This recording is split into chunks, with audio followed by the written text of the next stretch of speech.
Nak, good morning. Asa day mo gahapon? Nami dito sa Tagum. Nagato mo tagom gahapon? Yan. Sige, mig balik-balik ug adto sa inyong house ba wala man jud tao oy.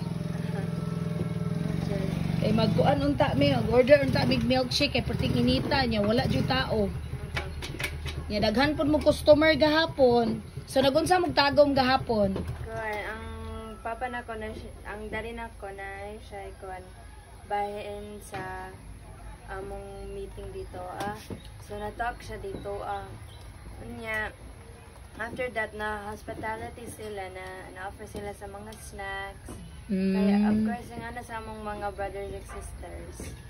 Always inviting us. Gani ko asa man jud ni sila ha nga dapat church time man today pero nganong wala naguli ingon si Lola tuag guro tog tagom tagna jud ay ka Lola tuag gid silang tagom gahapon Palit man tingin daddy. Brothers and sisters. Slice sa yung ano.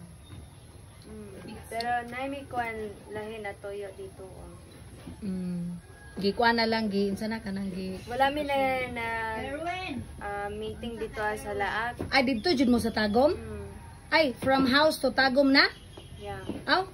okay Guys, they invite Daddy Kelvin to give a talk sa ilang meeting.